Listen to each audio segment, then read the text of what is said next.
Dito natin malalaman ang totoong prinsipyo ng taong may paninindigan sa sarili. Robert S.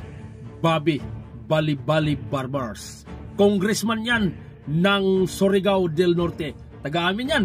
I'm so proud kasi taga-amin yan na siya ang isa nating may paninindigan at tunay na prinsipyo para sa bayan. Panoorin natin mga idol. Napakaswerte po ng Pilipinas dahil nagkaroon ho tayo ng pagkakataon na magkaroon ng isang presidente na ang advokasya ay labanan ang ating problema sa droga.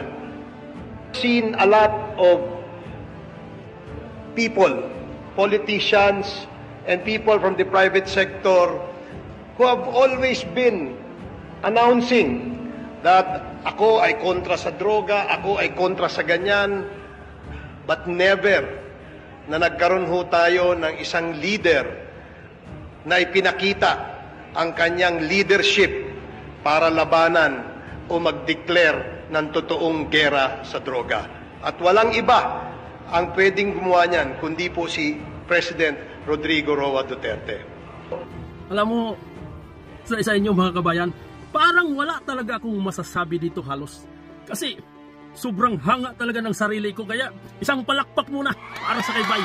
Para sa pagka-impress na buong buo talaga at solid ang kaniyang prinsipyo at paniniwala. Tingnan nyo, ito yung panahon. Nasa panahon ni Duterte, yung advokasya niya na sinusuportahan ni Congressman Robert S. Barbers na isang mambabatas natin. Kaya wala ako talagang masasabi halos na mga negative dahil na humanga ako sa taong ito, yung kanyang prinsipyo at saka paninindigan. Sinuportahan niya ang advokasya ni Presidente Duterte nung panahon na yon. Siya mismo ang nag-endorso. Siya mismo ang nagsasabi. At kami naman, isa ako, na proud sa lugar namin, taga Surigao. Wala kaming ibang magagawa dahil iniidolo namin sila. Idol nga namin. Idol Robert Bobby Barbers. Kaya nga, hindi mawawala talaga yung pangalan na Robert Bobby Barbers, yung senator, yung kanyang ama, na ang prinsipyo niyon is crime fighter, graft buster, di ba? Tirahin ang mga tulisan ang mga kriminal at saka yung korupsyon susugpuin. Nagmatch talaga sa kay Presidente Duterte. Kaya number 1 ka, Congressman Robert S. Barbers. Kaya idol kita. Maglagay man ho tayo ng 100 President Duterte dito sa Pilipinas. Ngunit kung hindi masusuportahan ng private sector, hindi masusuportahan ng ating ahensya, palagay ko, hindi ho magsasucceed at hindi ho magiging victorious ang ating leader kung ganon. Nararapat lamang na atin siyang suportahan because he does not just worry about the present state of the country, but he worries about the future of this nation, the future of our younger generation. Kaya nga ho dapat magtulong-tulong, magsama-sama, suportahan natin ang kampanya laban sa illegal na droga. Kaya palakpak talaga ako sa iyo, sir. Sobrang hanga ko sa mga binigay mong suporta. Alam nyo, sa totoo lang, ikaw talaga yung iniidolo ng lalo na ng mga tao sa mga ganyang paninindigan. Dahil naramdaman mo at nakikita mo ang kinabukasan ng mga bata na para hindi masisira ang buhay pagdating sa susunod na panahon. Kaya ikaw talaga ang nakakaintindi. Kaya kami, wala kaming ibang magagawa kundi hanggang sa paghanga na lang talaga sa iyo. Yun talaga yung totoo, sir. Isipin mo, isipin nyo, suportahan natin ang kampanya at advokasya ni Presidente Duterte laban sa illegal na droga.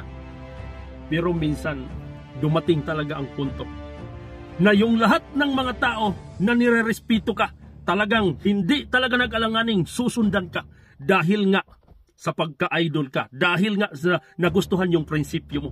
Pero minsan nagkaroon kumbaga tayo ng palakid sa mga pangarap dahil hindi pa nga umabot doon sa panahon. Una ka nang sumuko. Ang nangyayari ngayon, napakaganda ng banat mo, Nung si Duterte ang presidente, halos halikan mo yung bayag ni Duterte dahil sa pagsaludar mo sa kanya. Ngayon nung si Marcos na, ikaw na ang investigador para si Duterte makulong, para si Duterte maparusahan, para si Duterte ma-cite in contempt. Sus, sir, sa totoo lang, yung hanga ko sa iyo na iniidolo kita, bumaliktad. Yung pagka-idol ko, nagiging, lodi na. Hindi lang lodi na dahil maluod ka na. Diba? Yun ang katotohanan. Litsi ka, buisit ka, isa kang sinungaling na animal ka. Kaya yun ang totoo. Pag-isir nyo rin sa taga Surigao kung anong klaseng tao itong animal. Kaya ako'y hangang-hanga sa ating presidente. I hope after the president's term expires in 2022, the next leader will continue this war against drugs. Kasi hindi ho natin kaya masolve itong problema to in a span of 6 years. If given a chance and if I will be asked, ano bang dapat gawin natin para ma-continue o ma-sustain itong gera kontra sa droga? Ako ho, candidly, I answered that question. I was asked that question several times. At ang sinabi ko ho, abay, kailangan natin ng extension pa kay President Duterte nang sa ganon ipagpatuloy itong kontra-drogang programang ito. I was misquoted. They asked me, sabi niya, you want the President to extend this term? Of course, I answered candidly. Sinabi ko, bakit naman hindi? Wala hong dapat ikatakot ang sambayan ng Pilipino, lalong-lalo na kung ang ating leader ay nagpapakita ng totoong pagmamahal sa bayan. Hindi lamang ho, puro salita. Marami na ho tayo naging leader, puro salita. Marami na ho kayo narinig. Kaya sir, sa totoo lang, yung respeto ng tao, hindi talaga yan hinihingi. Kundi kusang binibigay ng mga taong humahanga, ng mga taong naniniwala. Pero yung respeto na binigay namin sa'yo, yung respeto na dapat namin, kumbaga, pag-iingatan sa'yo, talagang hindi mo dapat kayang dibdibin, hindi mo kayang kimkimin. Dahil andon sa'yo yung tao na hindi ka dapat irespeto dahil isa kang sinungaling na bayaran. Paano ngayon? Ikaw yung namumuno ng plano. Ikaw yung nagsasabi dyan at kami nakikinig na ito ang dapat natin gagawin. Suportahan natin hanggang sa katapusan ang mga advokasya ni Duterte. Dahil wala na tayong ibang nakikitang presidente. Napakaswerte natin, ika nga sabi mo, na ang mayroon tayong presidente na katulad nito. Swerte talaga. Swerte. Iyon ko paano. Swerte. Nagtaka ko kung bakit kaya mo bang humarap doon sa social media para magsasabi ulit, para takipan mo, para ipapakita mo yung mukha mo sa mga tao. Hindi ka ba nahihiya sa sarili mo? Hindi ba tumalab sa'yo yun? Akala namin lasing ka nung nagsalita na yun. Hindi ko malalaman kung nakainom ka ba o lasing ka o ano ba ang problema. Bakit nangyayari yung ganon? So yung respeto, ang tao na dapat kinakatakutan, yung tao na ginagalang, yung matinong tao. Pero yung ganyang uri ng prinsipyo, sa una kinakatakutan, pero sa dulo, hinako, bumaliktad sir. Parang nung pagbaliktad mo. Kaya hindi mo hanapin yung gagalangin ka kasi bumaliktad ka eh. Sa'yo nang galing lahat ng problema. Nung bumaliktad ka, bumaliktad na rin ang respeto. Hindi na kumbaga idol, load ina. Sarap itong tama dyan sa mukha na pagkasinungaling. May mga nagsasabi na maganda ang mga naganap na patayan sapagkat mga drug lords naman po ang napatay o ang mga adik na kriminal. Subalit sa aming investigasyon, lumalabas na may mga ibang drug lords nga na napatay, subalit iilan lamang, samantalang madaming mga malalaking drug lords ang nagpatuloy sa kanilang gawain at naprotektahan pa ng gobyerno at nabigyan pa ng titulo imbis na maimbestigahan.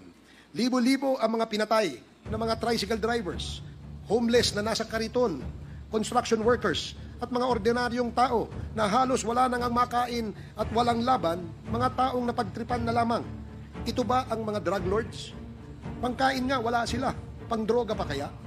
Mga batang inosente gaya ni Kian de los Santos, basta na konsunadahan ka, delikado ka na. Kaya dyan sa parehas talaga kayo dyan sa Kongreso.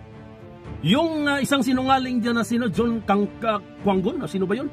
na sinabi niya, kaya lang daw nagsimula ang problemang ganito dahil sa pag-interes ni BP Sara na magiging presidente. Ang mga tao hindi naman tanga-tanga. Alam na alam ng mga tao, sir, congressman sa inyo dyan sa kongreso. Alam na alam ng mga tao kung sino ang totoo. Hindi nyo pwedeng kasi parehas naman tayo kumbaga nanonood at saka parehas tayo nag-isip kung ano yung tama o ano yung sinungaling. Kaya wag kami. Kaya ito dito, mayroon kang kasama diyan na yung isa si Bini Abante, Congressman Abante. Ikaw naman, ikaw si Is Barbers, Congressman atrasado. Kaya bumaliktad ka eh. Ikaw na yung tinatawag na si Congressman Bali-Bali Barbers. Yun lang yung mga sinasabi ko sa inyo, mga viewers, mga kapatid, mga Pilipino. Gusto lang natin patunayan kung gaano katotoo ang paninira ng mga tao dito doon sa Duterte. Yung mismo prinsipyo nila, yung mismo galing sa kanila, binabalik natin sa kanila at nilalatag natin kung gaano sila katotoo. Kasi kung yung sinasabi nila dito ngayon sa Congress, kung gusto nilang paniwalaan natin sila, balikan natin ang tunay nilang pagkatao. Ibig sabihin, yung una, nakikita na natin na talagang tinutulak nila yung katotohanan. Pagdating sa dulo, kaya nilang baliktarin. Ibig sabihin, yung una, ano lang pala yun, props lang. Yung pangalawa, kumbaga, anong matatawag nyo rito? Bali-bali. So, maniniwala ka ba kayo na yun ang ipanindig nila sa Kongreso na batas, na yun ang na kanilang hanapin nila ang hustisya sa mga pagkakamali ni Duterte? Sila mismo ang nagpuri nung una na napakaswerte natin na mayroon tayong presidente na nakipaglaban at may malasakit. Kaya sana, dagdagan pa ang panahon ng ito. Sus, makakapal ang mukha mo. Sinabi mo pang dagdagan ang panahon? Gusto mo na nga si Duterte gumagat tapusin na sa Kongres Kaya, ulol! Bali-bali itong animal. Sige, pakishare ninyo mga kapatid para malalaman natin kung ano ang mga tao nito, kung dapat ba paniwalaan o dapat lang ito kumbaga pagmumurahin, kasi hindi kayang sikmurahin yung hiya. Sige, salamat. Pakishare ninyo para malalaman kung totoo ba ito o ano. Itong advocacy na to nung si Duterte pa ang presidente. Tapos hinahambing lang natin yung si Marcos na naman kasi andito na naman siya sa kay Marcos. Pagkatapos ito Marcos, Duterte na naman ito. Sige, salamat. Lusisya na kayo.